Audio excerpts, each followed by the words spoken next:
Welcome to part 19 of Paper Mario: The Thousand Year Door, and before we continue taking on any fights, we're going to talk to Bandy Andy, because Bandy Andy actually has a plot-relevant thing going on.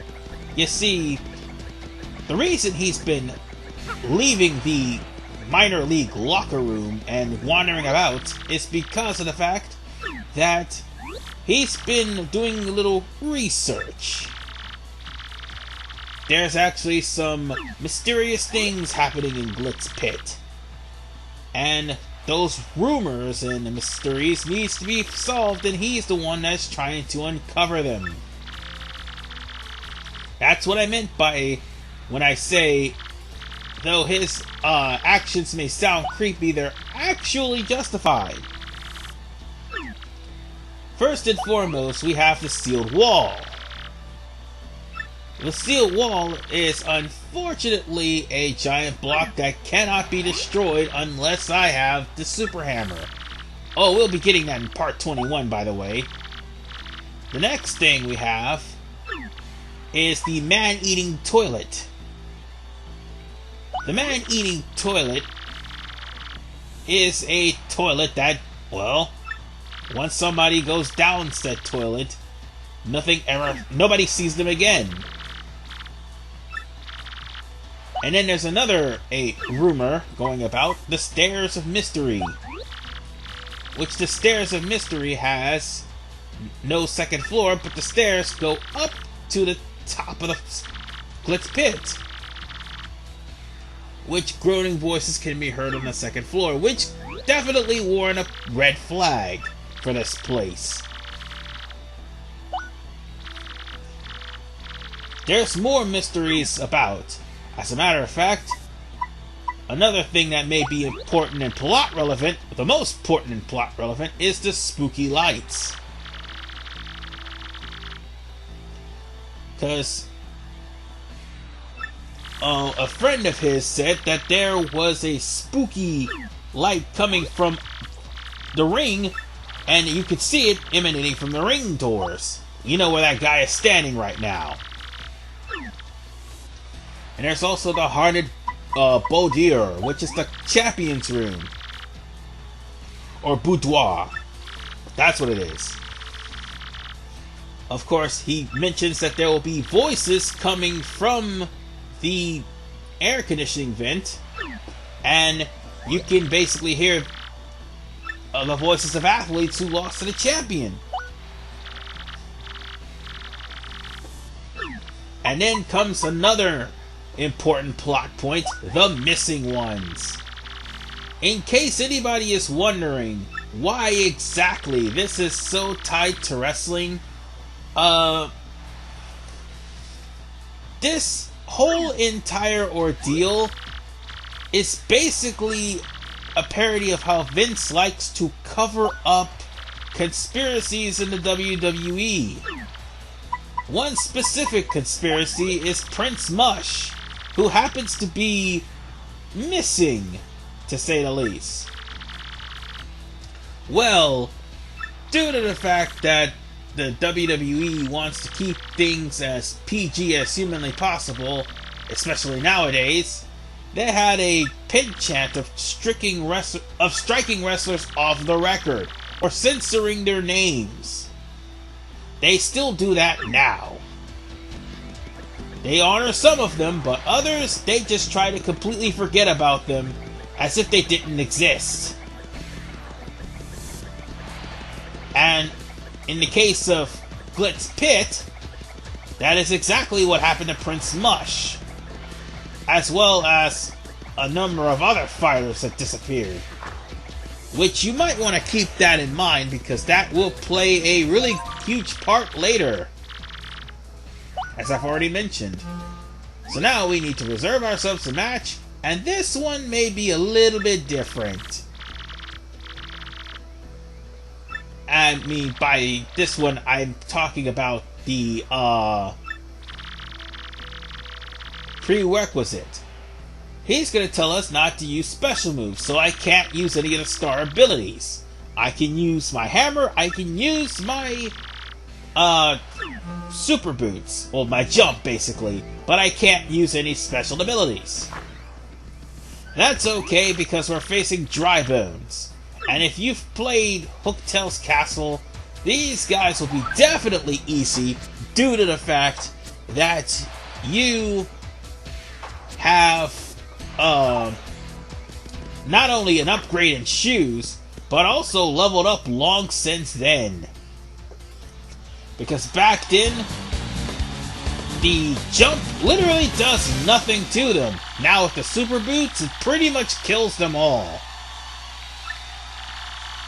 So yeah, it's been a long time since I've seen these guys.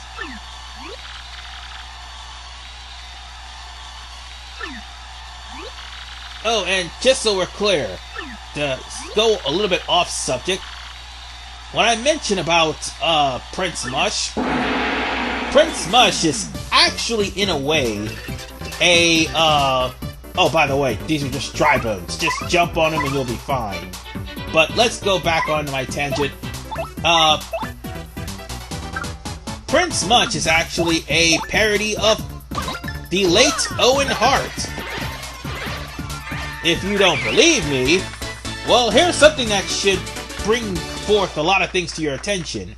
One of the gimmicks that Owen Hart had was the blue blazer. And when we do meet Prince Mush, he's literally wearing their colors. Also, Prince Mush has all of a sudden disappeared.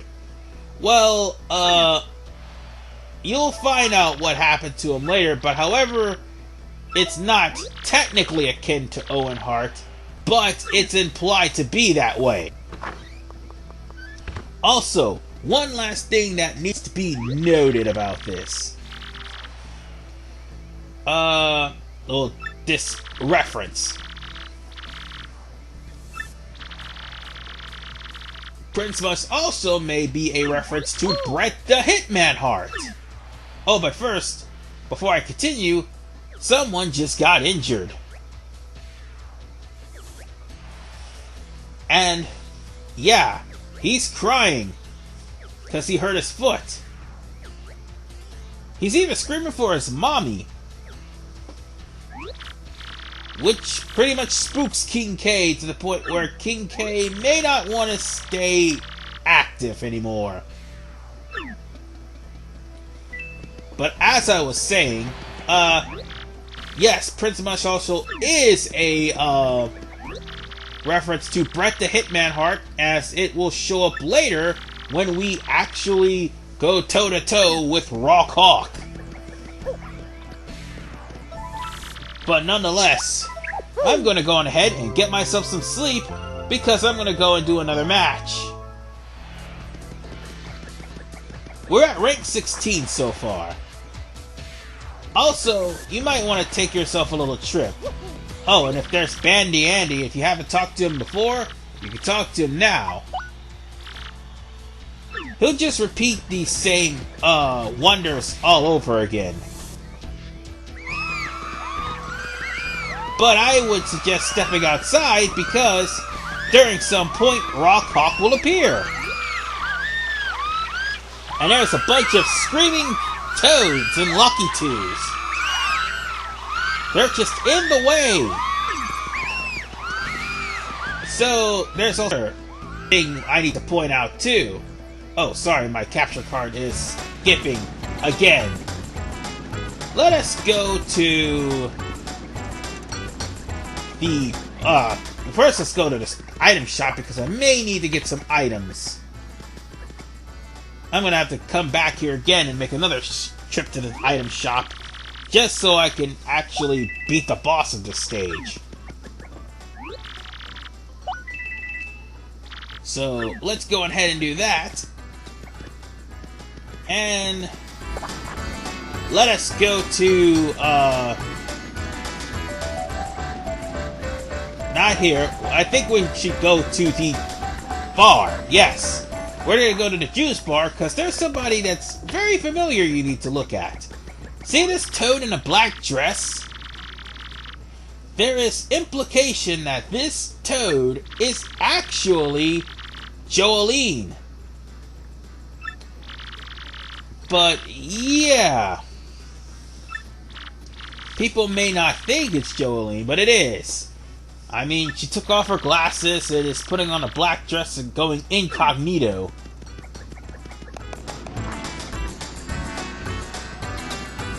It hasn't been confirmed that, but everybody kind of knows it is. Anyway, let's head back to the arena so we can go on ahead and take on some more fights. And last time I checked, I got to rank 15 now. We're getting closer and closer to the to the end of the minor leagues. But I promise you, the end of the minor leagues can be a little bit tough without a certain someone's help.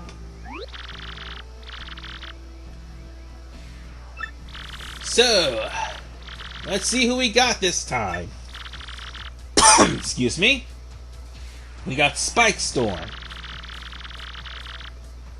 And I need to use at least one special move. Okay. I catch your drift. I might have to change. I need to change out my teammate if I know what Spike Storm is. But yeah, the dialogue also in the locker room changes whenever you get higher and higher in the ranks. Well, time to go over and go to my fight. So, let's see who our Spike friends are. Oh, right. It's Lucky 2 and a couple of Spinies. And I honestly really should have switched out for Flurry, if not, Goombella. Something told me to do that. And I honestly should have switched out Badges too. It would have made this battle a whole lot easier. Alright.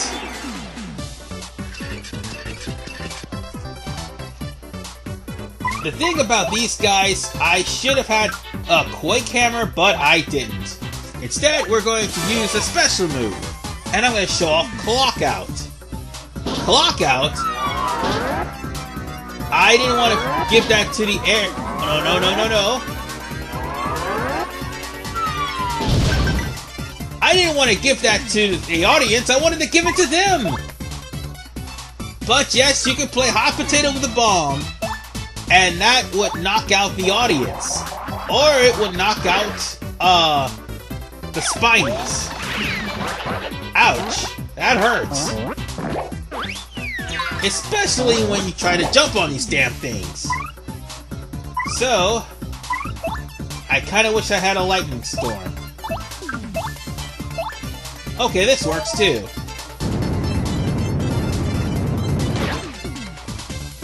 Yeah, I could've just used, Earth Tremor and actually killed them first, then dealt with them. Aw, you dick. Let's just use Power Smash. Aw, it only did one.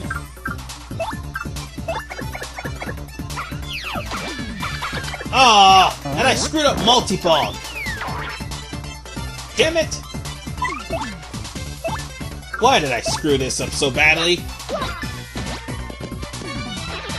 Well, at least I got rid of Lucky 2. Let's tattle this thing.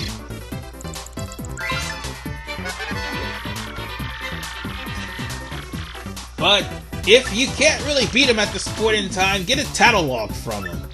You'll be getting a lot of tattle logs anyway if you come back here, or if they're really important logs that you can't really get in battle because you're fighting at the time, they'll show up in Frankly's trash bin. So let's go on ahead and use Power Smash again. I really could have used Quake Hammer.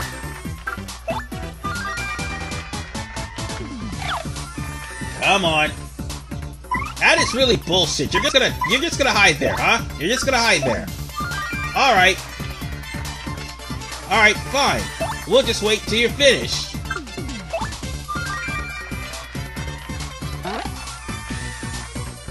Okay, now Power Smash, sorry.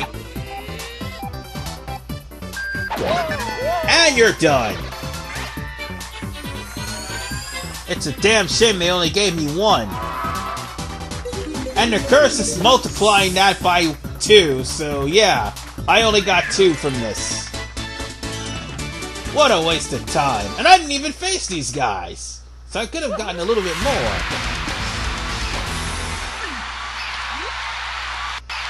Oh well.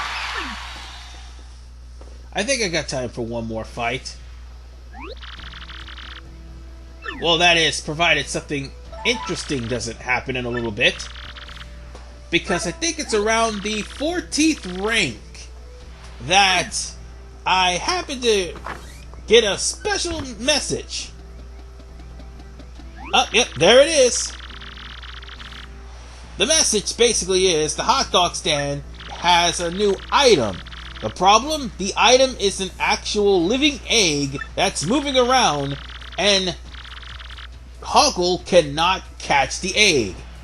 So what we're going to be doing is taking a detour to go catch the egg.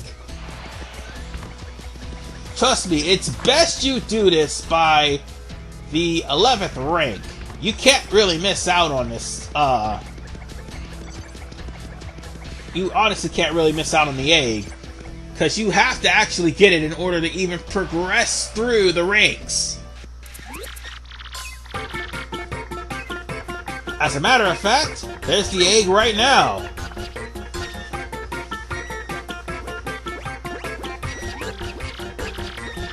And of course, the egg is very elusive. What you want to do is try to interact with the egg. Don't try to smack it like I'm trying to do. It's not gonna work. So just go on ahead and try to catch it. While Mr. Hoggle actually makes his intentions clear of what he plans on doing to the egg, we just need to run into the egg and catch it. That's all we need to do. But unfortunately, it's not going to be that easy. Well, I take it back. It is that easy. You just have to watch its pattern, and when it comes to you, you press A. I guess it's easy. Sometimes you kind of miss. Other times, not so much. But if you catch the egg immediately, well, good for you. I'm not too sure of what's going to happen when the egg hatches, or how whatever's in the egg will look, but I do know this. I will fly all the way over like I showed in part 18 and get the egg. And with that, we've got ourselves a new tag-along. It's better he comes with us.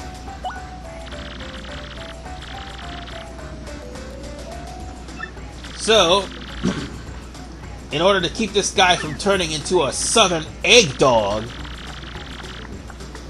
we're gonna bring the egg with us. Seriously, Hoggle, you are such a bastard. But then again, business is business. So, this is a you must do this moment, so let's bring him along with us. And with that, as soon as we got an email. So I wonder what this one is all about.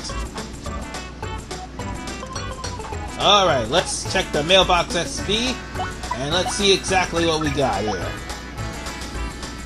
Ooh, an RDM2. So what we got here is a article of Toadsworth actually finding company in Zest Tea. And not to mention they'll give away another recipe, but also point out that there's a sale going on in the Great Tree Shop. which I have unlocked on off screen. I just have to blow away the paper. But that sale actually is a discount on, well, actually not a discount, but rather double the prices. Oh, not double the prices, I meant double the points. It's actually double the points on whatever you buy. That's pretty good for the time being. If sales and specials are going on in the store, you might want to take advantage of them. But for right now, I want to go on ahead and I will finish up the this part for right now, and I'll continue on to Glitz Pit I'll continue Glitz Pit, sorry, in part 20, and we'll actually see what's in that egg, as well as hopefully get to the miners. See you guys next time. I meant majors, sorry about that.